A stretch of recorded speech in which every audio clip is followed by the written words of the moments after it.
Good morning, all. Welcome to Learners Academy. The next topic in the chapter is adjoint and inverse of a matrix. After the topic of minors and cofactors. तो minors and cofactors last class में हमने introduce plus उसके question साथ में किए थे। ये question का वीडियो देख लिया था आपने, कवर हो गया। सिंप्लीफिकेशन मिस्टेक्स थी, बस वो कवर कर लो। बाकी इसमें माइनर्स एंड कोफैक्टर से रिलेटेड ऐसी कोई हार्ड एंड फास्ट डिफिकल्ट चीज नहीं थी इसमें, ठीक है। पूरी एक्सरसाइज वाज वेरी इजी। अब माइनर्स एंड कोफैक्टर्स के बाद नेक्स्ट स्टेप है adjoint and inverse. That clearly means that कि अगर माइनर्स एंड कोफैक्टर्स नहीं आता तो एडजॉइंट एंड इनवर्स सीख नहीं सकते। हालांकि इनवर्स क्या होता है ये हमने पता लगा लिया था लास्ट चैप्टर में, बट इनवर्स निकालते कैसे हैं वो नहीं पता। तो अभी वापस अपन मैट्रिक्स में आ गए। देखो दो तीन एक्सरसाइज तक डिटरमिनेंट डिटरमिनेंट डिटरमिनेंट चला, अब घूम फिर के वापस किस में आ गए, मैट्रिक्स में। मतलब इस टॉपिक के अंदर एक्सक्लूसिवली इन दिस टॉपिक जो भी निकाली जाएगी वो मैट्रिक्स की निकाली जाएगी, डिटरमिनेंट का कुछ नहीं निकाला जाएगा। बाकियों में जैसे माइनर्स एंड कोफैक्टर्स डिटरमिनेंट का निकाल रहे थे हम, ठीक है। तो अब एडजॉइंट की बात करते हैं कि किसी भी मैट्रिक्स की एडजॉइंट मैट्रिक्स क्या होती है, ठीक है। किसी भी मैट्रिक्स की एडजॉइंट मैट्रिक्स क्या होती है, वो भी एक मैट्रिक्स होती है। वो कैसी होती है ना। तो सपोज करो मेरे पास एक 3 by 3 की मैट्रिक्स है। इजी लैंग्वेज में समझते हैं पहले। Suppose I have a 3 by 3 matrix like this. Clear. अब आप एक काम करो, इसमें जो एलिमेंट्स होंगे वो कैसे होंगे, A11 A12 ऐसे होंगे। इन्हीं सारे एलिमेंट्स के आप को फैक्टर्स निकाल लो। हमने पिछले एक्सरसाइज में सवाल भी किए, पूरी एक्सरसाइज पूरे मैट्रिक्स में जितने भी एलिमेंट्स है सबके को फैक्टर्स निकाले थे, नो के नो। तो उनको डिनोट किससे करा देंगे हम, A11 A12 A13। फिर बोलो capital A21 capital A22 capital A23 capital A31 capital A32 and capital A. ये हमने सारे एलिमेंट्स के क्या निकाल लिए, कोफैक्टर्स। और फाइनली इसका कर दो ट्रांसपोज डैश, यानी rows become columns and column becomes rows. तो अगर हम इसका ट्रांसपोज कर देते हैं तो अगेन एक 3 by 3 की मैट्रिक्स मिलती है, जिसमें इसके ये जो को फैक्टर्स अरेंज्ड है ये ट्रांसपोज होकर अरेंज हो जाएंगे। लाइक A11 A12 A13 यूं अरेंज है तो ये अरेंज हो जाएगा पहले कॉलम में A11 A12 A13। Row to में अरेंज्ड है A21 A22 A23, that will be arranged in column two A21 A22 A23। And row three में A31 A32 A33 अरेंज्ड है and that will be arranged in column three A31 32 33। तो ये जो matrix देख रहे हो आप, फाइनल रिजल्ट देख रहे हो, इसको बोलते हैं एडजॉइंट मैट्रिक्स। यानी करना क्या है, कोई मैट्रिक्स मिलेगी, उसके सारे एलिमेंट्स के कोफैक्टर्स निकालो, और कोफैक्टर्स निकालने के बाद फिर उस मैट्रिक्स का कर दो ट्रांसपोज। तो कितने सारे टॉपिक्स का मिश्रण है देखो, इसमें कोफैक्टर्स भी निकाले जा रहे हैं।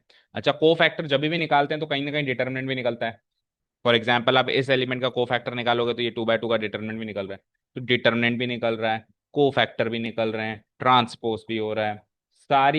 सारी चीजों के मिश्रण करने के बाद हमको एडजॉइंट मैट्रिक्स मिल रही है। ऑब्वियस बात है, क्योंकि ट्रांसपोज तो और किसी मैट्रिक्स का पॉसिबल है, डिटरमिनेंट और किसी मैट्रिक्स का पॉसिबल है क्या। वो तो इस चैप्टर स्टार्ट होते ही कह दिया था ना कि इस बार अब स्क्वायर मैट्रिक्स ही चलेगा सब कुछ, क्योंकि डिटरमिनेंट पॉसिबल ही नहीं है। डिटरमिनेंट पॉसिबल नहीं है तो कोफैक्टर पॉसिबल नहीं है रेक्टेंगुलर मैट्रिक्स का, ठीक है। क्लियर। ये हो गया हमारा इसको डिनोट कैसे कराएंगे, लेट से मेरी ओरिजिनल मैट्रिक्स अगर ए थी तो ये वाली जो मैट्रिक्स हो जाएगी इसको अपन रिप्रेजेंट कराएंगे ADJ, adjoint A. Adjoint bracket में भी ए लिख सकते हैं, अदरवाइज थोड़ा सा दूर लगा के भी एडजॉइंट ए लिख सकते हैं, एडजॉइंट मैट्रिक्स है। तो देखो दो तीन चीजें हो गई, ट्रांसपोज मैट्रिक्स हो गई है ना, एडजॉइंट मैट्रिक्स हो गई, अभी इनवर्स मैट्रिक्स भी आ रही है। ए ट्रांसपोज को ऐसे डिनोट कराते हैं, है ना, एडजॉइंट ए को ऐसे डिनोट कराते हैं। अभी ए इनवर्स आएगा वो हम पहले सीख चुके हैं, ऐसे डिनोट कराते हैं। तो बहुत सारी चीजें हैं, बस चीजों में अंतर पता होना चाहिए, है सरल सरल सी चीजें, सब आपस में इंटरकनेक्टेड है, सबके सब। अब ए इनवर्स कैसे निकालेंगे, फाइनली बता दें, जो हम पिछले चैप्टर से पेंडिंग छोड़ के आ रहे थे। ए इनवर्स निकालने के लिए हम करेंगे 1/बाय ए का डिटर्मिनेंट। अच्छा एक और चीज आ गई, देखो ये भी कोई चीज है, बहुत सारे नोटेशन है ना। 1/बाय डिटर्मिनेंट ए, और उसके आगे फिर हमने ये एडजॉइंट ऑफ ए वाली मैट्रिक्स मल्टीप्लाई कर देनी है। तो इस तरीके से हम ए इनवर्स निकाल, ये फाइनल टॉपिक हो गया हमारा, मैट्रिसेस एंड डिटर्मिनेंट्स। ठीक है, स्टार्ट करें टॉपिक। देखें इसकी जो बुकिश डेफिनेशंस हैं वो क्या है। Adjoint of a square matrix, पहले adjoint and topic name is adjoint and inverse, but उसमें से भी सबसे पहले एडजॉइंट क्या होता है। तो adjoint of a square matrix A I J of order N is a matrix. Adjoint matrix भी एक मैट्रिक्स होगी। वो कैसे ऑब्टेन्ड होगी, ट्रांसपोज अप्लाई करके ऑब्टेन होगी। ट्रांसपोज किस पे अप्लाई करना है, on the cofactors of the elements of the matrix. Matrix A के सारे एलिमेंट्स के को फैक्टर्स पर ट्रांसपोज अप्लाई करके जो मैट्रिक्स मिलेगी that will be called as adjoint matrix of A. It is denoted by A D J A. ठीक है, ए डी जे ए का मैथमेटिकल रिजल्ट क्या आया कि capital A I J, capital A I जे मतलब ट्रांस अंदर को फैक्टर्स हैं, अंदर एलिमेंट्स नहीं। अगर स्मॉल ए लिखूं तो अंदर एलिमेंट्स हैं, लेकिन अगर मैंने कैपिटल ए लिखा तो अंदर को फैक्टर्स है, और उसके ऊपर क्या लगा दिया हमने, टी, यानी कि ट्रांसपोज। तो ये इसकी मैथमेटिकल डेफिनेशन हो गई, समझ आया, कोई डाउट नहीं है। अब इसकी प्रॉपर्टीज देखूँ। अब एग्जाम्पल देख लो पहले। फॉर एग्जाम्पल ए एक मैट्रिक्स है 3 बाय 3 की, ये small a one one small वे वन टू उसके होगा एलिमेंट्स। तो इसका एडजॉइंट कैसे निकालेंगे हम, इसका एडजॉइंट, एडजॉइंट निकालने के लिए इसके ए वन वन के रेफरेंस में capital A one one, A two one के रेफरेंस में कैपिटल ए टू वन, इस तरीके से सबके कोफैक्टर्स निकाल लेंगे। और फिर उसका क्या कर देंगे, ट्रांसपोज, ट्रांसपोज कर देंगे। तो अभी हमने रफली करके देखा था, यही मिला था हमको। Capital A one one one two one three यूं था, जो वो यूं अरेंज हो गया।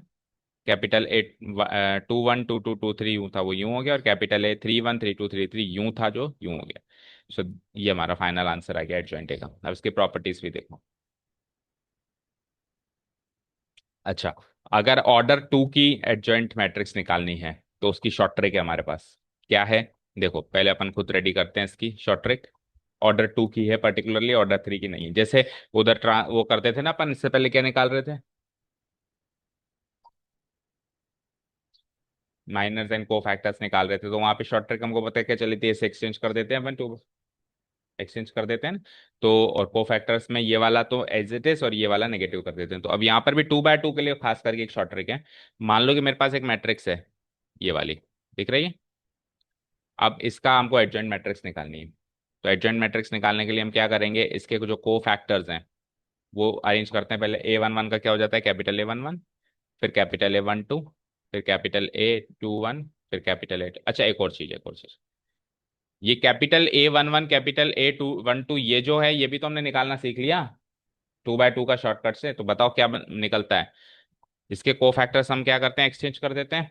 तो ये जो ए टू टू है वो यहाँ नजर आएगा, आएगा। फिर कैपिटल ए वन वन यहाँ नजर आएगा। और इन दोनों का क्या होता है, साइन नेगेटिव, उल्टे होके साइन नेगेटिव हो जाते हैं। तो ए वन टू वहां से यहाँ आ जाएगा और माइनस ए वन टू हो जाएगा।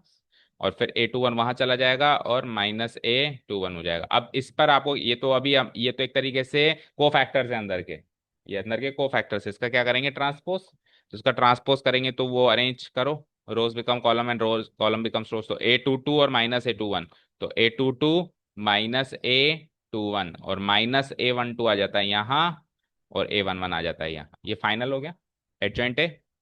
अब आप कंपेयर करो ए मैट्रिक्स से ये कैसे अलग है। ए मैट्रिक्स के एलिमेंट्स ही हैं अंदर, तो कैसे अलग हैं देखो। ए वन वन और ए टू टू तो हो चुके हैं एक्सचेंज,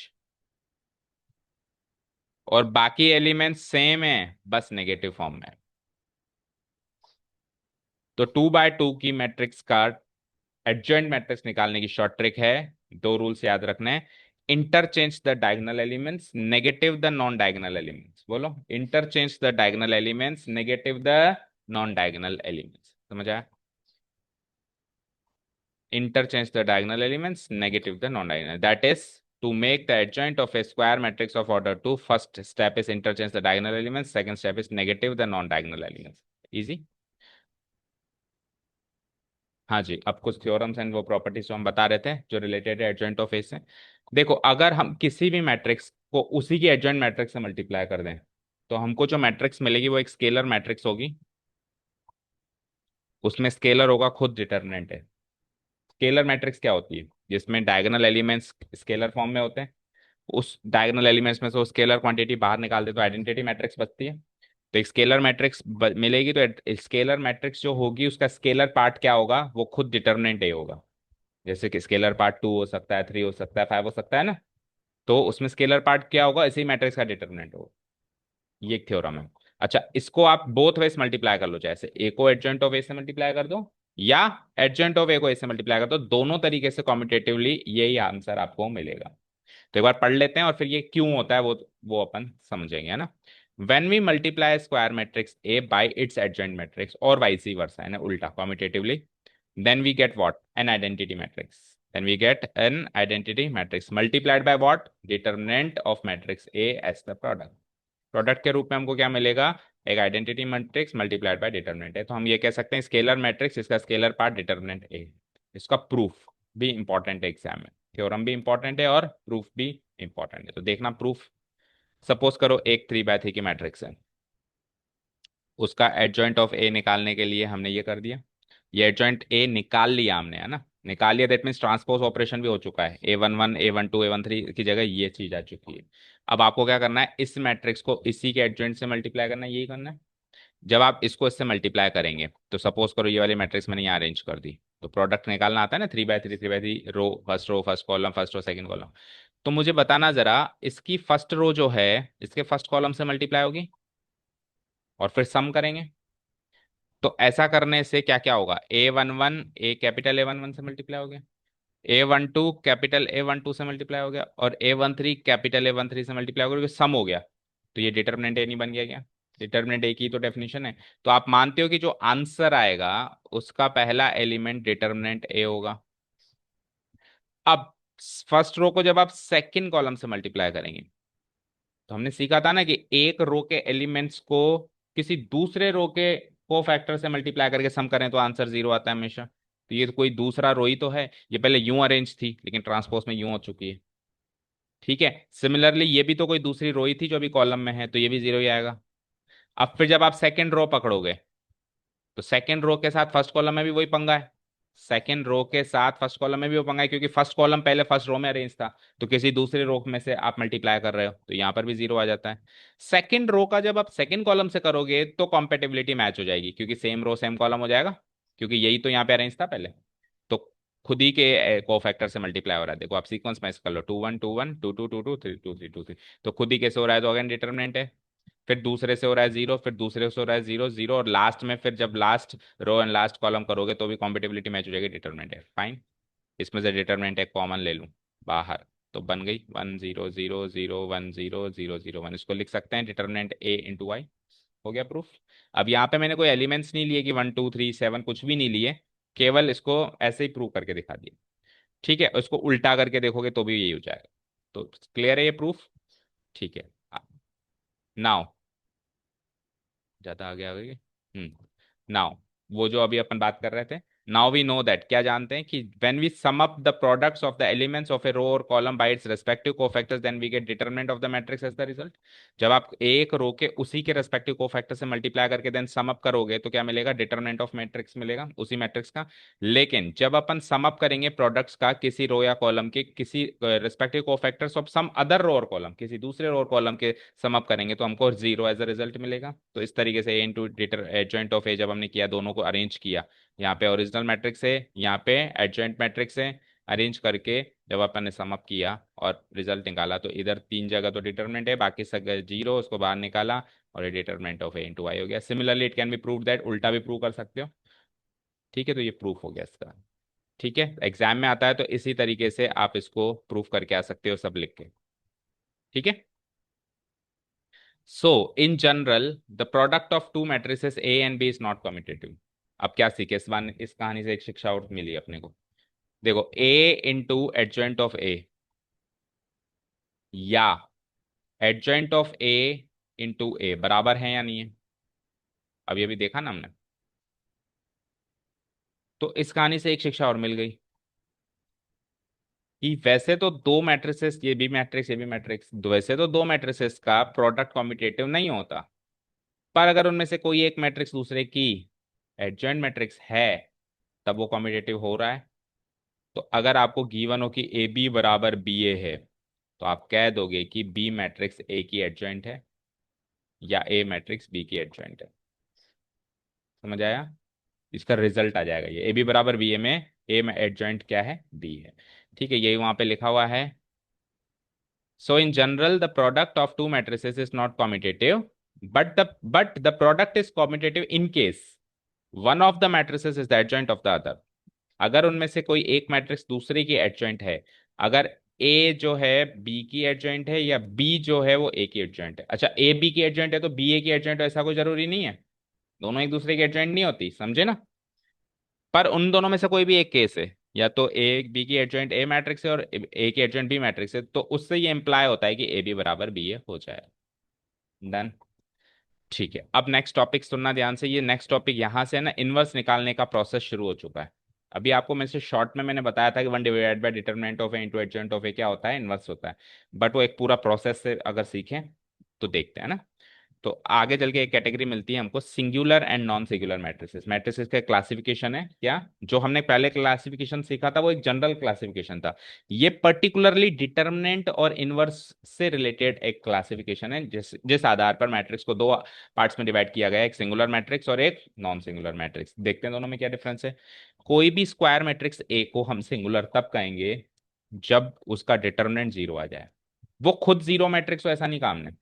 जीरो मैट्रिक्स होना और डिटरमिनेंट जीरो आना दो अलग अलग बातें हैं। तो जीरो मैट्रिक्स और सिंगुलर मैट्रिक्स में क्या डिफरेंस हुआ बताओ। क्या दोनों सेम हो गई है? कई बार बच्चे दोनों को सेम मान लेते हैं कि जीरो मैट्रिक्स भी वही है और सिंगुलर मैट्रिक्स भी वही है। क्या डिफरेंस है दोनों में? उसमें सारे एलिमेंट्स जीरो हैं तो ऑब्वियसली उसमें भी डिटरमिनेंट जीरो होगा। तो कोई जीरो मैट्रिक्स है तो वो सिंगुलर मैट्रिक्स होगी, पर कोई सिंगुलर मैट्रिक्स है तो वो जीरो मैट्रिक्स हो ऐसा कोई जरूरी। भाई एलिमेंट सारे जीरो हो गए तो डिटरमिनेंट जीरो आना ही है। लेकिन अगर डिटरमिनेंट जीरो आ रहा है तो इसका मतलब ये नहीं कि सारे एलिमेंट्स जीरो है। दोनों में डिफरेंस समझ में आ गया? ठीक है। तो if determinant of A equals to zero, उसका उल्टा कर दो। अदरवाइज अगर डिटरमिनेंट ऑफ ए जीरो के अलावा कुछ भी है, चाहे नेगेटिव भी क्यों ना हो, चाहे रैशनल हो, चाहे इमेजिनरी क्यों ना हो, कुछ भी हो, it is said to be a non singular matrix. Done. Clear है। अब इनवर्स निकलने के लिए पहली पहली जो कैपेबिलिटी होनी चाहिए मैट्रिक्स में, या पहली जो रिक्वायरमेंट होनी चाहिए वो यही होनी चाहिए कि मैट्रिक्स नॉन सिंगुलर होनी चाहिए। क्योंकि अगर डिटर्मिनेंट ऑफ ए जीरो आ गया तो अभी फॉर्मूला क्या बताया था, वन डिवाइडेड बाय डिटर्मिनेंट है। तो नीचे जीरो आ सकता है क्या? नहीं आ सकता। तो डिटर्मिनेंट ए नॉन जीरो होना चाहिए, यानी मैट्रिक्स नॉन सिंगुलर होनी चाहिए। ये पहली रिक्वायरमेंट है। डिटर्मिनेंट ए जीरो आ जाए वहीं स्टॉप हो जाना, कि इनवर्स एग्जिस्ट ही नहीं करता इस मैट्रिक्स से। समझे?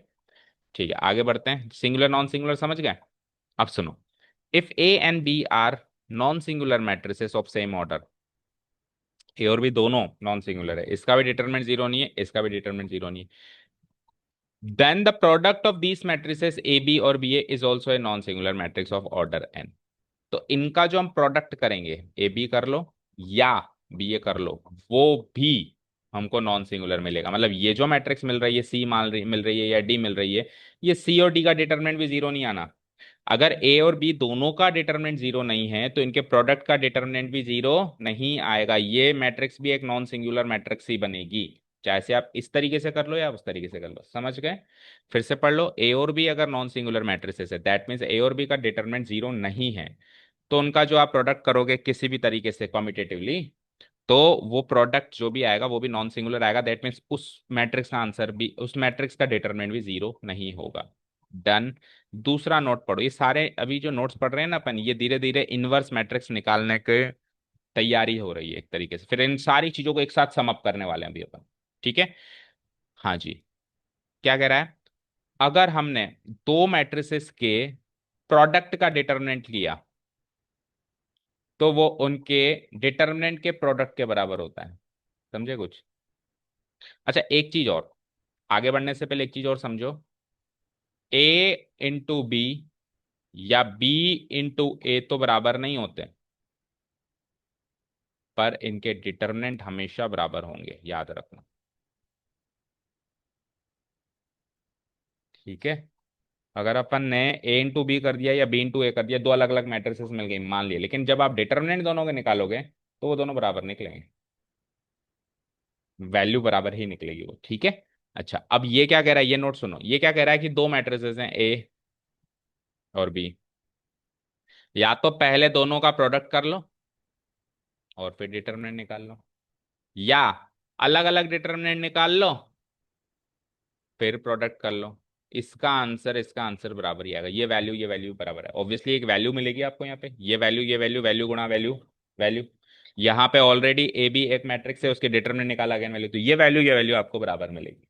तो सर बी ए करके करें तो अभी अभी तो बताया कि A B determinant A B का डिटरमिनेंट और बी ए का डिटरमिनेंट बराबर है, तो ये तो वैसे ये दोनों तो वैसे ही बराबर है, अभी उसके भी बराबर निकले।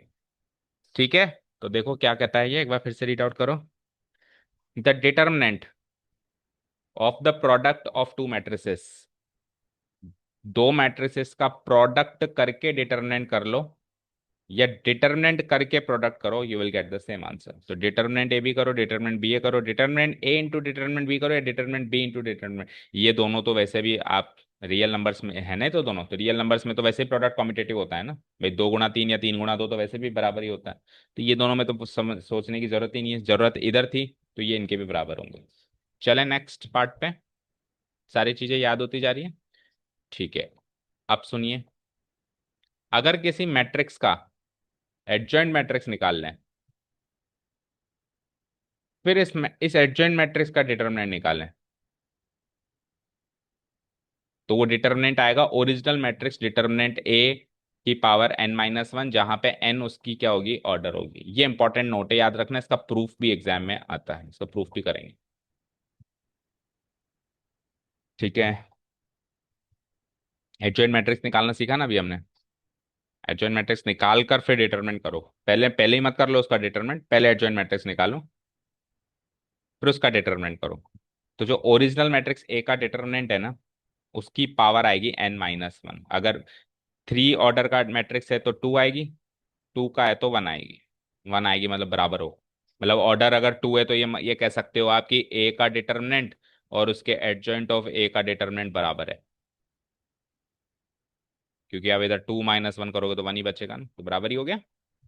समझ आया? अब इसका प्रूफ देखना ध्यान से, ये जो ऊपर अपने नोट्स पढ़े हैं, ये सारे नोट्स इधर काम आएंगे इसके प्रूफ में। ठीक है, सपोज करो हमारे पास एक स्क्वायर मैट्रिक्स, अपन ऑर्डर 3 पे इसको प्रूव कर लेते हैं।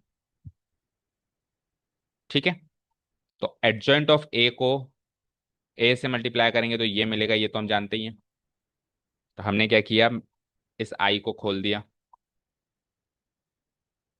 और ए को अंदर ट्रांसफर कर दिया, मतलब स्केलर मैट्रिक्स बना दी, नेक्स्ट स्टेप में बन गई। अब इधर भी एक मैट्रिक्स, इधर भी एक मैट्रिक्स, दोनों जगह मैट्रिक्सेस है, हमने दोनों साइड्स डिटरमिनेंट्स ले लिए, taking determinants on both sides. तो इधर क्या हुआ, एडजॉइंट ऑफ ए इंटू ए का डिटरमिनेंट, और उधर हमने ये रेक्टेंगुलर ब्रेसेस को हटा के सीधे बार्स लगा दिए भाई, इसका डिटरमिनेंट निकालना है अभी अपने को। फाइन। अब अभी अभी हमने क्या सीखा कि दो मैट्रिसेस का प्रोडक्ट करके डिटरमिनेंट करें या अलग अलग डिटरमिनेंट करके प्रोडक्ट करें, हमको बराबर आंसर मिलता है। तो हमने इसको स्प्लिट कर दिया इस वाले लॉजिक से, और इधर हमने इसका डिटरमिनेंट निकाला जब, तो मान लो रो 1 से एक्सपेंड कर दें, तो रो 1 में एक ही एलिमेंट है, 2/2 का डिटरमिनेंट यही निकलेगा, this into this minus this into this, यानी कि डिटरमिनेंट ए का स्क्वायर और डिटरमिनेंट यानी डिटरमिनेंट ए का क्यूब हो गया। तो इधर मिल गया डिटरमिनेंट ए का क्यूब, और इधर हमने स्प्लिट कर दिया अलग अलग। अब ये भी एक वैल्यू, ये भी एक वैल्यू, ये भी एक वैल्यू है, तो अब पहले तो वो मैट्रिक्स इक्वेशन थी, लेकिन यहाँ आते आते ये एक जनरल इक्वेशन हो गई, रियल नंबर्स में सारे हैं इसमें, तो जनरल इक्वेशन हो गई, तो जनरल इक्वेशन की तरह चीजों को इधर उधर बेच सकते हो, मैट्रिक्स थोड़ा ना बची कोई भी, तो इसको इधर भेज दें, तो ये मल्टीप्लाई हो रहा है, तो इधर आगे क्या हो जाएगा, डिवाइड हो जाएगा। डिवाइड हो जाएगा तो 3 में से बन गया, क्या बचेगा, 2 बचेगा। तो हमने मैट्रिक्स ए का ऑर्डर क्या लिया था, 3, आंसर क्या आया, 2, यानी कि 3-1 हुआ। हो गया प्रूफ। ठीक है, यहाँ पे हमारा एडजॉइंट ऑफ ए, मतलब एडजॉइंट मैट्रिक्स ए के सारे रूल्स होते हैं और प्रॉपर्टीज होती हैं खत्म। ठीक है, अब आ जाओ last part of the chapter, inverse and invertibility. ठीक है, नेक्स्ट एक्सरसाइज में कहाँ से कहाँ तक है वो देख ले पहले अपन, या इतना ही है, इन्वर्टिबिलिटी नेक्स्ट पार्ट हो तो फिर नेक्स्ट। अच्छा, एप्लीकेशन भी बचता है अभी तो, यानी कि इन्वर्टिबिलिटी तो यही है ना। हाँ, इनवर्स इन्वर्टिबिलिटी यही, तो इनवर्स इन्वर्टिबिलिटी के बाद एक्सरसाइज है, फिर एक टॉपिक और बचता है ना ये कोर्स में, एप्लीकेशन सॉल्यूशन ये वाला, ये कट गया, कट गया, यही लास्ट है। चलो, तो इसमें भी इनवर्स एंड इन्वर्टिबिलिटी तो सीखनी पड़ेगी। अच्छा, इन्वर्टिबिलिटी एंड इनवर्स होता क्या है, ये हमने लास्ट एक्सरसाइज में सीख लिया था, अभी चैप्टर में निकालना सीख रहे हैं। तो पहले तो किसी भी मैट्रिक्स को इन्वर्टिबल होने का अर्थ बताओ। अच्छा, इन्वर्टिबल के आगे अपन कुछ, ये इनवर्स के आगे अपन कुछ भी नहीं लगाते हैं, तो बाय डिफॉल्ट वो क्या होता है, मल्टीप्लीकेटिव इनवर्स, क्योंकि दो तरीके के इनवर्स होते हैं, मल्टीप्लीकेटिव एंड एडिटिव। एडिटिव मतलब क्या जोड़े के जीरो बने, मल्टीप्लीकेटिव मतलब क्या मल्टीप्लाई करें कि आइडेंटिटी बने। तो दो तरीके के इनवर्स होते हैं, लेकिन जब कुछ नहीं लिखा जाए तो बाय डिफॉल्ट क्या माना जाएगा, तो हम इनवर्स ढूंढ रहे हैं, दैट मीन्स हम मल्टीप्लीकेटिव इनवर्स ढूंढ रहे हैं, हम एडिटिव इनवर्स नहीं ढूंढ रहे। तो कोई भी मैट्रिक्स का इनवर्स मौजूद होता है कि नहीं होता है, या वो इन्वर्टिबल होती है कि नहीं होती है, इसकी रिक्वायरमेंट क्या है ना। तो ए स्क्वायर मैट्रिक्स ए इन्वर्टिबल तभी मानी जाएगी सबसे पहले, इफ एंड ओनली इफ का मतलब क्या होता है, इधर से ये बात भी कही जा सकती है, इधर से वो नॉन सिंगुलर हो, अभी अभी बताया था ना, बताया था, क्योंकि नॉन सिंगुलर होगी तभी तो डिटरमिनेंट ए कुछ होगा, मान लो सिंगुलर हो गई तो जीरो आ गया नीचे ही, तो आगे प्रोसेस ही नहीं कर सकते हैं। अब क्योंकि यहाँ पे इफ एंड ओनली इफ लिखा हुआ है, तो हम दोनों से दोनों बातें लिख सकते हैं ना। कौन सी, इफ एंड ओनली इफ के राइट लेफ्ट साइड वाली बात है ये, इफ एंड ओनली इफ के राइट साइड वाली बात है ये, यानी कि एक स्क्वायर मैट्रिक्स इन्वर्टिबल है, इसका रिजल्ट होगा कि वो नॉन सिंगुलर है, और अगर वो नॉन सिंगुलर है तो इसका रिजल्ट होगा कि वो इन्वर्टिबल है। It implies that A is non singular implies A is invertible, A is invertible implies A is non singular, दोनों से दोनों बातें कह सकते हैं, दोनों के प्रूफ चाहिए। इन दोनों के प्रूफ हैं आपके बुक में, और इन दोनों के जब अपन प्रूफ करने जाएंगे ना, तो वहीं से अपने को इनवर्स का फॉर्मूला भी मिल जाएगा। ओके, एक एक करके दोनों के प्रूफ करते हैं। सबसे पहले इस चीज का प्रूफ कि कोई भी मैट्रिक्स अगर इन्वर्टिबल है तो वो नॉन सिंगुलर होगी ही होगी। इन्वर्टिबल है दैट मीन्स उसका, उस मैट्रिक्स का डिटरमिनेंट जीरो नहीं हो सकता। कैसे, क्या साबित करते हैं। मान लो कि ए कोई मैट्रिक्स है जिसका ऑर्डर है एन। अब अगर ए इन्वर्टिबल है, तो हमने लास्ट चैप्टर में सीखा था कि दुनिया में ऐसी मैट्रिक्स बी मौजूद है जिसको कॉम्यूटेटिवली मल्टीप्लाई करें तो आई मिले। ये होता है इन्वर्टिबल होने का मतलब। अब आप खुद कह रहे हो इन्वर्टिबल है, हम नहीं कह रहे, आप खुद कह रहे हो, हमको तो ये तो प्रूफ करना है ए नॉन सिंगुलर है, ए इन्वर्टिबल है, ये बात तो आप खुद कह रहे हो। तो ए इन्वर्टिबल है दैट मीन्स ये बात तो आप खुद कह रहे हो, यहां से ये बात कैसे कही जा सकती है कि A B into B equal to I. अब मुझे बताओ एक चीज, अगर अपन बोथ साइड्स या तीनों साइड्स डिटर्मिनेंट्स ले लें, ये सारी मैट्रिसेस हैं, डिटर्मिनेंट ले लिया तो ए बी का डिटर्मिनेंट हो गया, यहाँ बी ए का डिटर्मिनेंट हो गया, और यहाँ पे आई का डिटर्मिनेंट हो गया। अब फिर अपन ने कर दिया इनको अलग अलग, क्योंकि दो मैट्रिसेस का प्रोडक्ट करके डिटरमिन करें, एक ही आंसर आता है, अलग कर दिया, अलग कर दिया, और आई का डिटरमिनेंट वन होता है, आइडेंटिटी मैट्रिक्स का डिटरमिनेंट वन होता है। अब मुझे एक चीज बताओ, दो नंबर्स का प्रोडक्ट अगर वन आ रहा है, तो दोनों में से कोई भी जीरो हो सकता है क्या, नहीं हो सकता। इसका मतलब यानी कि डिटरमिनेंट ऑफ ए भी जीरो नहीं है, और डिटरमिनेंट ऑफ बी भी जीरो नहीं है, यानी ए और बी दोनों ही नॉन सिंगुलर है। तो प्रूव हो गया कि ए इन्वर्टिबल है that means A non singular है, और जो जो बी मैट्रिक्स को दूसरी जो हम ढूंढ रहे हैं उसका इन्वर्स है वो भी नॉन सिंगुलर है, क्योंकि वो भी तो इन्वर्टिबल है। अगर ए इन्वर्टिबल है और बी उसका इन्वर्स है, तो बी भी तो इन्वर्टिबल है और ए उसका इन्वर्स है, क्योंकि इन्वर्टिबिलिटी में तो उल्टा चलता है ना, एडजॉइंट में उल्टा नहीं चलता कि ए का एडजॉइंट बी है तो बी का एडजॉइंट है, लेकिन इन्वर्टिबिलिटी में तो उल्टा चलता है। तो A B non singular, B भी नॉन सिंगुलर, प्रूव हो गई पहली चीज कि ए इन्वर्टिबल होगा तो ए नॉन सिंगुलर होगा ही होगा। अब दूसरी चीज को प्रूव करने जाएंगे तो वहां से इनवर्स का फॉर्मूला मिल जाएगा आपको। ठीक है, इसका रिजल्ट देखो, implies a and b both are non-singular matrices, here a is the inverse of b and b is the inverse of a। चलो सेकंड चीज को प्रूव कर रहे हैं, इस पे ध्यान देना। अब उल्टी बात, ए नॉन सिंगुलर है ये पता है, पहले ये पता था कि वो इन्वर्टिबल है और ये प्रूव कर रहा है, लेकिन अब ये पता है कि वो नॉन सिंगुलर है, दैट मीन्स इसका डिटरमिनेंट जीरो नहीं है, इसका डिटरमिनेंट जीरो नहीं है, ये ऑलरेडी पता है। आप साबित करो कि ए इन्वर्टिबल है, यानी कि अब आप ये साबित करो कि दुनिया में दूसरी मैट्रिक्स मौजूद है जिसका इससे मल्टीप्लाई करके आई मिले। जैसे पहले आपने इस बात को एज ए गिवन पॉइंट मान लिया कि दुनिया में ऐसी कोई मैट्रिक्स मौजूद है जिससे कि सर इसका प्रोडक्ट आई मिलता है, तो उसी चीज को अब आप गिवन पॉइंट मान, प्रूफ टू प्रूव वाला पॉइंट मान लो, पहले वो गिवन वाला। यहाँ तक क्लियर है। ए एक स्क्वायर मैट्रिक्स है ऑर्डर एन, तो ए नॉन सिंगुलर ऑलरेडी गिवन है, दैट मीन्स डिटर्मिनेंट ऑफ ए तो जीरो नहीं है। आगे बढ़ते हैं। अब ये तो सब जानते हैं कि एडजॉइंट ऑफ ए को उसके ए से मल्टीप्लाई करें तो डिटर्मिनेंट ऑफ ए इंटू आई मिलता है। अब इधर सुनो, ये भी नंबर, ये भी नंबर, ये भी नंबर, ये चारों नंबर्स हैं ये, तो नंबर से तो इधर आ सकता है ये। तो एडजॉइंट ऑफ ए इंटू ए, ये ऑलरेडी एक, सॉरी ये नंबर थोड़ी ना, ये तो मैट्रिक्स है, ये तो मैट्रिक्स है, ये मैट्रिक्स है, ओनली ये स्केलर है। तो स्केलर जा सकता है, मैट्रिक्स नहीं जा सकती। स्केलर जा सकता है लेकिन मैट्रिक्स नहीं जा सकती। तो हमने क्या किया, इस स्केलर को इधर भेज दिया, तो स्केलर को इधर भेज दिया तो one divided by determinant of A हो गया। अब स्केलर से मल्टीप्लाई करना है तो अपन ने क्या सीखा है कि के को अगर आपको ए और बी से मल्टीप्लाई करना है तो के को ए से कराओ या के को बी से कराओ। तो one divided by determinant A को आप चाहे से इससे कराओ एडजॉइंट ऑफ ए से, या ए से कराओ, एक ही बात है। तो आपने one divided by determinant of A को एडजॉइंट ऑफ ए से करा दिया और ए को बाहर छोड़ दिया, इक्वल टू आई। अब ए मैट्रिक्स के साथ, अब मुझे बताओ ये क्या है, एक मैट्रिक्स या वैल्यू, मैट्रिक्स। तो ये मैट्रिक्स को किसी दूसरी मैट्रिक्स से मल्टीप्लाई करके आई मिल रहा है, दैट मीन्स ये मैट्रिक्स इसके इनवर्स है।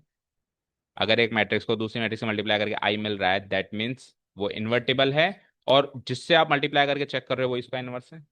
तो ये वही तो मैट्रिक्स है, ये एक मैट्रिक्स है ना, जिसको ए से मल्टीप्लाई करके आई मिल रहा है ना। इसका मतलब ए इन्वर्टिबल है, यानी कि ये मैट्रिक्स इन्वर्टिबल है, और इसका इनवर्स यही मैट्रिक्स है, one by determinant of A into adjoint of ए।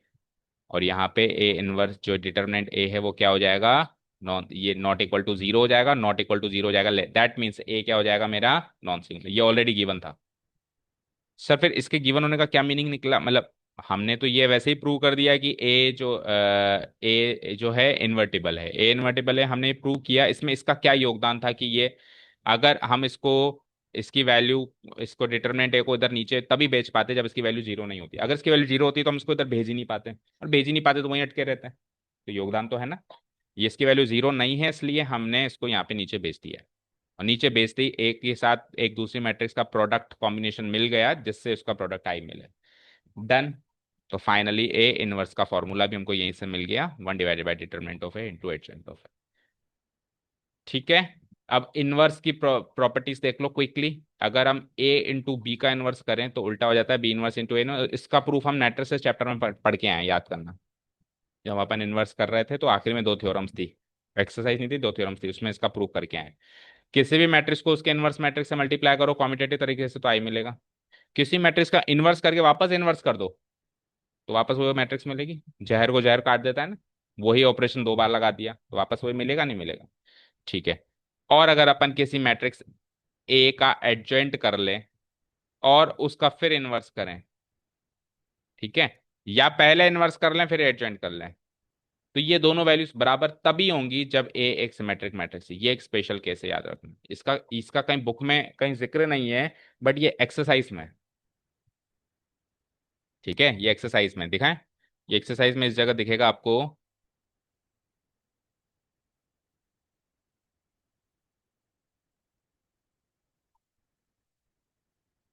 ये वाली एक्सरसाइज है इसकी, या तो इधर मिलेगा, इधर नहीं है तो फिर अब आपको ये मिलेगा मिसलेनियस में। मिसलेनियस में आपको एक जगह वो कहेगा साबित करो कि एडजॉइंट ऑफ ए का इनवर्स या ए इनवर्स का एडजॉइंट बराबर है, तो साबित हो जाएगा, जबकि ऐसी तो कोई थ्योरम है नहीं। तो फिर बाद में हम देखेंगे कि ऐसा साबित क्यों हो गया, तो हमने देखा कि वो ए मैट्रिक्स क्या थी, एक सिमेट्रिक मैट्रिक्स थी, इसलिए ऐसा साबित हो गया। तो ये चार प्रॉपर्टीज है, जिसमें से शुरू की तीन तो बहुत सरल सी हैं, ये तो हम पहले ही पढ़ के आए। ये अभी जब अपन बेसिक्स पढ़ रहे हैं उसके ही एक रिजल्ट है कि ए इंटू ए इनवर्स क्या होगा, आई होगा।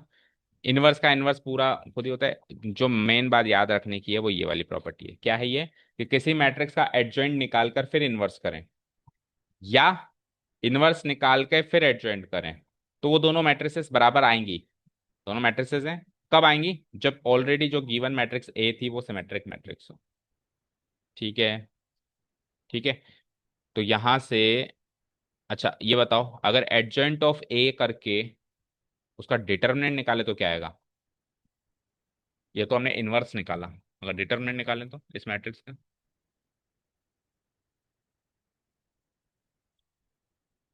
क्या आएगा। अभी अभी 2 मिनट पहले बताया, डिटर्मिनेंट ए की पावर n-1। तो चीजें बहुत सारी हैं, थ्योरम्स बहुत सारे हैं, चीजें सरल हैं बट बहुत सारी हैं। तो प्रॉपर रिवीजन होगा जब भी आपको एक्सरसाइज सॉल्व कर पाओगे, और नहीं तो कुछ टाइम के बाद क्या होगा, जैसे अपन अभी कैलकुलस में नेक्स्ट चैप्टर में घुस रहे हैं, तो ये चीजें अब पूरे एंड ऑफ द सेशन तक कहीं भी डिस्कस हो ही नहीं पाती है, रिवाइज हो ही नहीं पाती है। तो अभी जब अपन फर्स्ट टाइम कर रहे हैं, प्रॉपरली नोट्स बनाओ और सारी चीजें याद रखो। अभी 2 मिनट पहले तो बताया था कि ए मैट्रिक्स का एडजॉइंट निकाल के फिर डिटरमिनेंट निकालें तो ओरिजिनल मैट्रिक्स डिटरमिनेंट के पावर n-1 के बराबर आता है। और अगर इनवर्स निकालें तो ये इनवर्स निकाल के एडजॉइंट के बराबर आता है, लेकिन इसके लिए कंडीशन है कि ए सिमेट्रिक होनी चाहिए। अगर ए सिमेट्रिक नहीं है तो दोनों बराबर नहीं होंगे। ठीक है, क्लियर है, दैट्स इट। यहाँ पे होता है हमारा ये, शायद तो चैप्टर खत्म। आप बता रहे हो कि नेक्स्ट एक्सरसाइज ओमिटेड है, application of matrix and determinants अगर है तो इस एक्सरसाइज के बाद करेंगे, चेक कर लेना आप। और अगर नहीं है तो फिर हमारा ये चैप्टर यहाँ पे नोट सेक्शन इसका हो जाता है ओवर। कल की क्लास में अपन ये एक्सरसाइज स्टार्ट करेंगे based on the topic adjoint and inverse of a matrix. Okay, चलो जाओ, thank you so much for listening to us, have a nice day, keep learning and bye.